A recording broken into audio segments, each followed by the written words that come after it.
Bienvenue dans Rencontre avec l'Histoire. Aujourd'hui, j'ai l'immense privilège d'interviewer une figure centrale de la Seconde Guerre mondiale, Vyacheslav Molotov.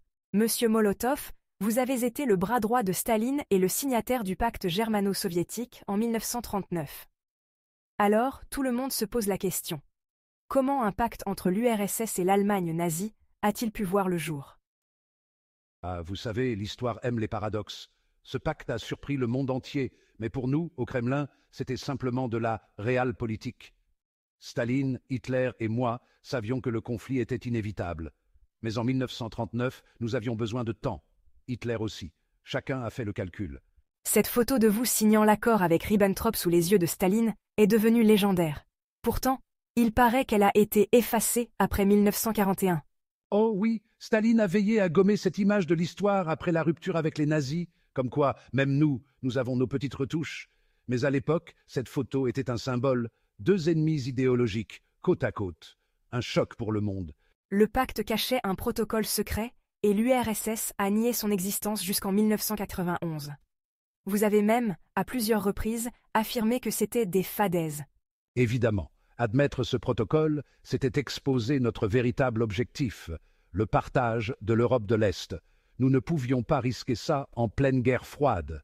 Jusqu'à ma mort, je suis resté fidèle à la version officielle. Le pacte était purement défensif, mais en réalité, il s'agissait d'un jeu d'échecs. Ce document secret nous permettait de regagner les territoires perdus par l'Empire russe après la Première Guerre mondiale. Mais pourquoi le garder secret aussi longtemps? Les apparences, ma chère. Nous ne voulions pas passer pour des conspirateurs. Pourtant, dès 1948, les Américains ont mis la main sur une copie du protocole dans les archives nazies. Une belle surprise pour nous à l'époque. On parle souvent de Yalta comme le grand partage de l'Europe entre puissances, mais ce protocole secret du pacte n'était-il pas une sorte de pré-Yalta? Exactement. Yalta avant l'heure. Nous avons décidé, avec Hitler, de diviser l'Europe de l'Est en zones d'influence. Hitler obtenait son Lebensraum à l'ouest. Nous récupérions les pays baltes, la Finlande et même la Bessarabie. Le pacte nous a permis d'étendre l'URSS comme l'avait rêvé Lénine.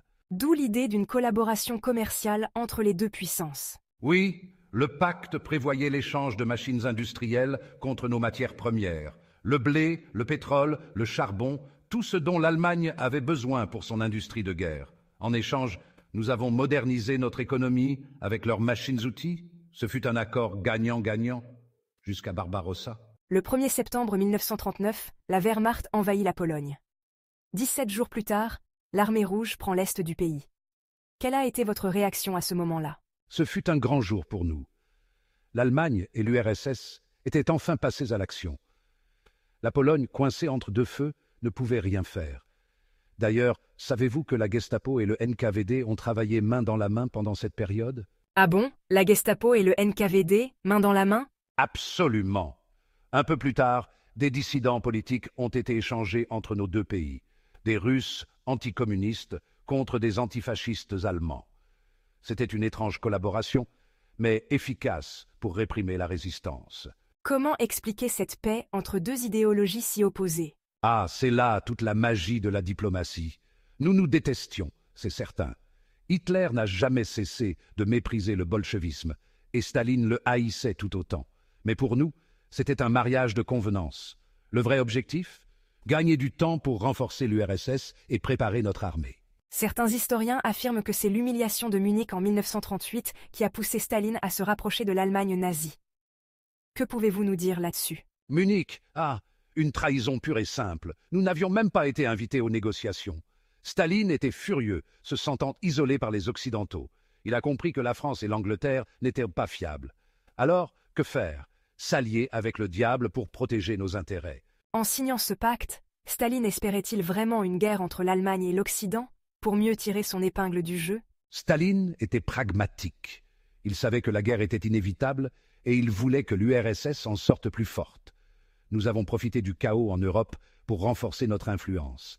Lénine l'avait prédit, une seconde guerre mondiale nous aidera à prendre le pouvoir en Europe. C'est exactement ce que Staline visait. Le 22 juin 1941, Hitler lance l'opération Barbarossa et attaque l'Union soviétique, rompant le pacte. Vous avez assisté à cette trahison. Que s'est-il passé dans les coulisses? Ce fut un choc, bien sûr, mais nous savions que cela arriverait. Hitler ne pouvait tolérer notre expansion en Europe de l'Est. Lorsque Barbarossa a commencé, Staline m'a dit « c'était inévitable ». Et dès le lendemain, il a fait effacer sa présence sur la fameuse photo avec Ribbentrop. Il ne voulait plus que l'on se souvienne de cet accord. Finalement, le pacte germano-soviétique a-t-il pavé la voie à Yalta et à la domination soviétique en Europe centrale après la guerre? Sans aucun doute, ce pacte, même s'il a été de courte durée, a permis à l'URSS de se positionner comme l'une des deux grandes superpuissances après la guerre. À Yalta, nous avons partagé le monde avec les Américains et les Britanniques.